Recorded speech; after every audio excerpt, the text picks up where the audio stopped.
de glitch, I'm gonna mix my life story into this glitch, and I'm also going to start um, talking about things that I've gone through, and just to show you, this is a manuscript that I wrote back in 1994 about the things that I had gone through.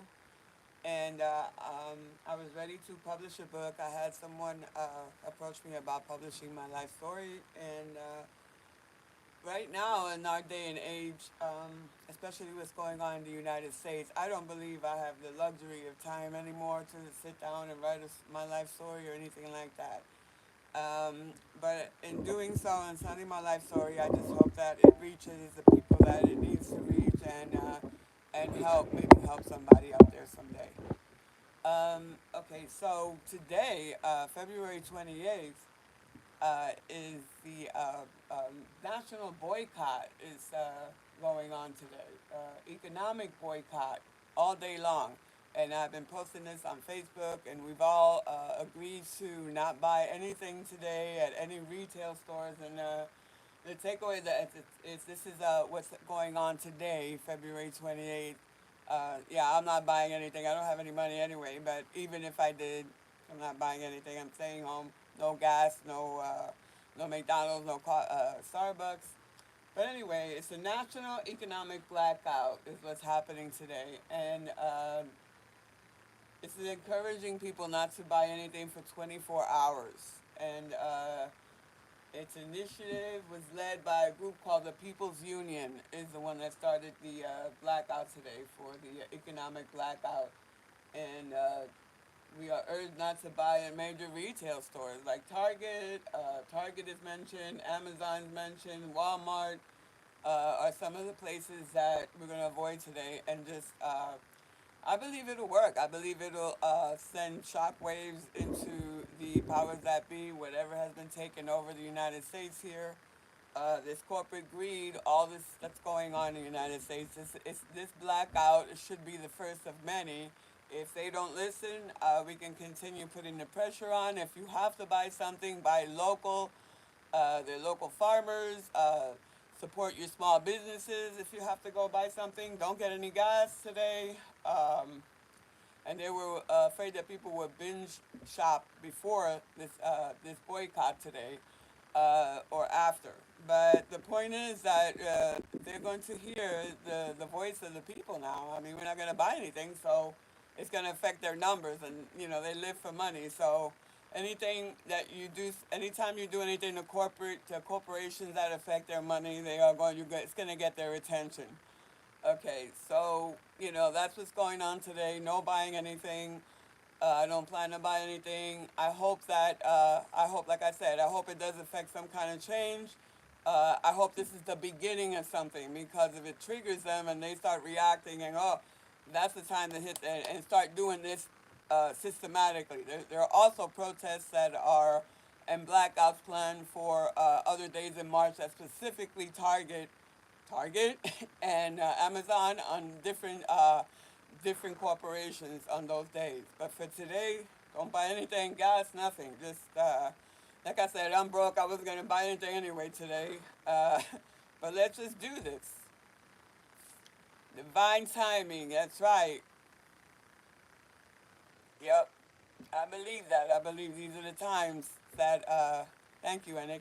That these are the times when people got to stand up. This is not a battle of. I don't feel like it's right or left battle anymore. I feel it's more like a battle of people that are awake and people that are not. And we need to stop being manipulated by these corporations, and we need to put our foot down. And like I said, boycott today. Boycott everything.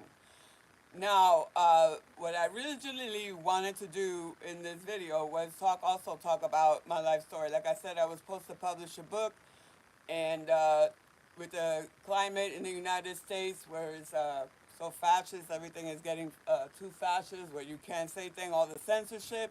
I'm just gonna drop some of the information that I had in my book, the manuscript that I had since 1994 about information. The book was called Killing AIDS, A Story of Survival. Now, it starts off, it's just things that I've gone through that I hope someday somebody will see this and will help you. Uh, it's like I didn't start off rich. I started off, matter of fact, the civil rights movement was taking place at the time when my mother was pregnant with me. So, as far as I know, my entire life has been about some kind of disruption, some kind of civil unrest, something that has to be done. So it doesn't shock me right now that this is happening. But I was basically born in a time, was gestating in a time where the civil unrest that was happening in the United States was a climate. We had Martin Luther King uh, out there, and we had the Kennedy was president when my mother was pregnant, and with me, and she was pregnant with me when he was assassinated in Dallas, Texas, in 1963 that day, and Herbert Walker Bush was there too. We could start the conspiracy theories about how what actually happened in JFK, and Trump said he was going to release those files, and between you and me, there's a lot of conspiracy theories. They actually say that's when the word conspiracy theory was created, which I know was created before that, but was created during the time that Kennedy was assassinated because of all the discrepancies that were happening.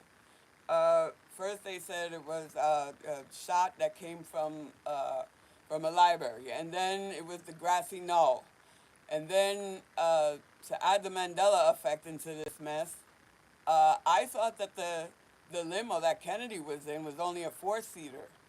And in fact, they do have it in a museum. And now when you look on the pictures on the internet, there's six people sitting in the limousine that JFK was assassinated in. So that's called the Mandela effect. That's called somebody's time traveling and change. That's another conspiracy theory, going back and forth and trying to change the outcome, which is we win. The good people win. The bad people are going to be destroyed and we win. That's the outcome that they keep trying to change. It's like a butterfly effect.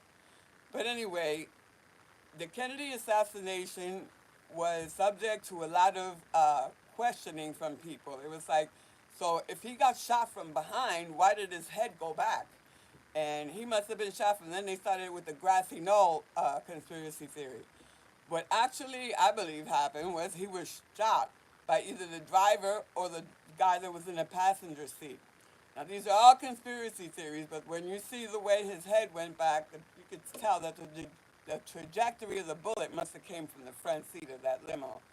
And Jacqueline Kennedy running out the back, climbing out the back of the limo, away from where she probably heard the sound come from, which was from the front seat of the car. I mean, again, that's a conspiracy theory. Everybody should do your research and look at those videos. It's very suspect. But anyway, when that happened, my mother was pregnant with me.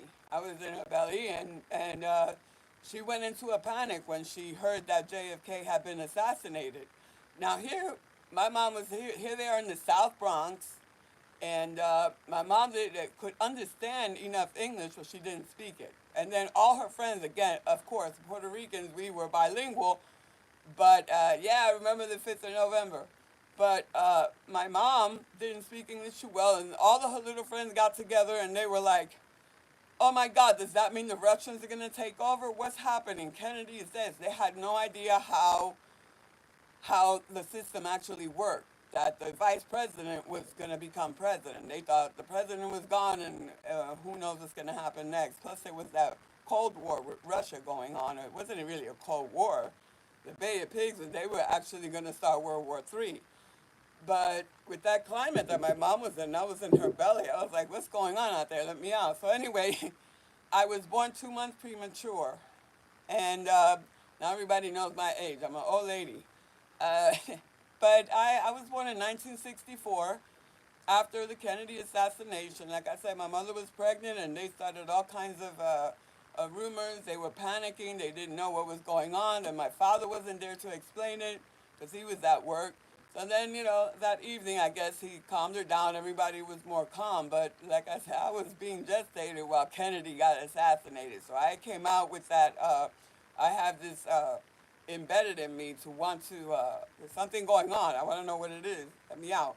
So I was born in 1964, and that's why I could still hear the Beatles. I was like, you know how when you're too young to explain it, but I can still remember hearing the Beatles singing "I Want to Hold Your Hand," and then there was this a Gran Combo song called "Ojos, Chinos" that I still remember as as an infant. I could hear this music, and New York was just the place to be because it was like it was always lively and.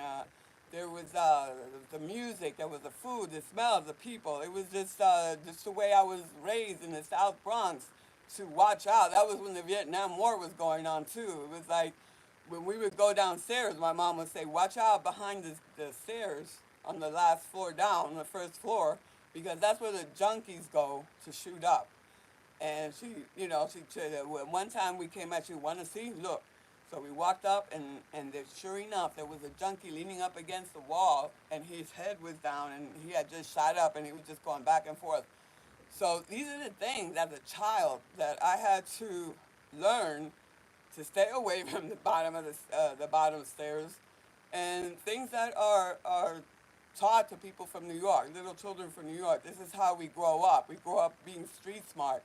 We know the we know not to get too close to certain people. We know not to when we're walking, and we know to be observant. We know to keep our eye out. You know, look behind you, look on the sides, observe what's going around. It's constant, constant. New York, you know, there's no reason why New Yorkers are so hyper. It's because the way where we were raised and all the differences and the diversity and it was just an amazing upbringing. But then my dad started getting tired of that. He said it was too much. It was the South Bronx was too dangerous. I lived right next to the Bronx Zoo on 180th Street, and in fact went back in 2018, and that building where I grew up in when I was in the Bronx is still there, right next to the Bronx Zoo, and there was an AMP supermarket next to it. So it was like a little area where you could see the whole side of the building. And I still remember one time that my dad gave me, my uncle gave me a doll. And it was about my height, had dark hair. And I didn't like this doll, and I threw it out the window. And when I threw it out the window from that apartment building, it looked like a child fell down down the apartment building there, and I could hear the screeching of the cars coming to a screeching halt and screaming. And my mom ran into the room thinking that I jumped out the window, and it was that because I threw that doll Bruni out the window. But yeah, I was a rambunctious kid, and it's the things that you go through in New York. When I was 5 years old, my dad had a business where he would go down to Canal Street in Manhattan and buy jewelry. And then my mother would take that jewelry and sell it to her friends, and then they could pay her back, you know, payments or whatever. So that's what that was my mom's side hustle, was selling jewelry in the Bronx and going around to her friends' houses. That is pretty dangerous, huh? So my dad would tell her, I can't do it. You go and you take Janet with you. Take the little one with you. And that way, you won't get robbed. Nobody, no criminal, even back in that day, you know, back in the day in the Bronx, it was like even criminals knew not to attack children or women with children. It was just some kind of code even thugs knew. If they only knew what's going on nowadays, my God. But anyway, that was just the code that they had. They would not attack women with children and stuff. No matter how drugged up they would walk the other way or whatever. It was just something that was some kind of code. But my mom sold jewelry with me, and on one of these trips, we were walking down the street, and all of a sudden, we saw this Puerto Rican man running out. He ran out of his bodega, and he was screaming at the top of his lungs, "Oh my God, lo mataron, mataron!" My mom's like, "What happened?" And so, of course, my mom, wanting to help, she just ran into the store with me. And but as we were walking towards the store, uh, a guy came running out and came running towards us.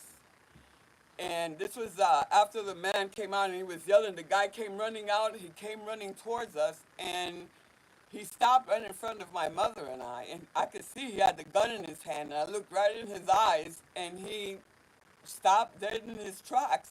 And he made a sharp turn into the apartment building that was right off the street there. And he ran up those stairs. He just disappeared into the apartment building. And it was like, wow, I came that. we all came that close to either being shot or whatever. But I looked in this guy's eyes, and he had this panicking look, like he had just murdered someone. And he looked at me in the eyes, and I don't know what he was thinking, but I know that he knew not to attack a child, and he just ran up the stairs into this apartment building. And my mother was in a panic, and my mother ran into the bodega, and there the guy was lying down on his side, and from what I knew as a child, I could see he had a hole in his temple, and the blood was going up and down like this. I guess that he was dying, and his, I saw this at 5 years old. That's why I don't watch TV shows about violence and stuff, because I already seen that live. Saw a man dying after he had been shot. This is just life in the Bronx. These are things that happens to me, things that I've seen, and I was 5 years old.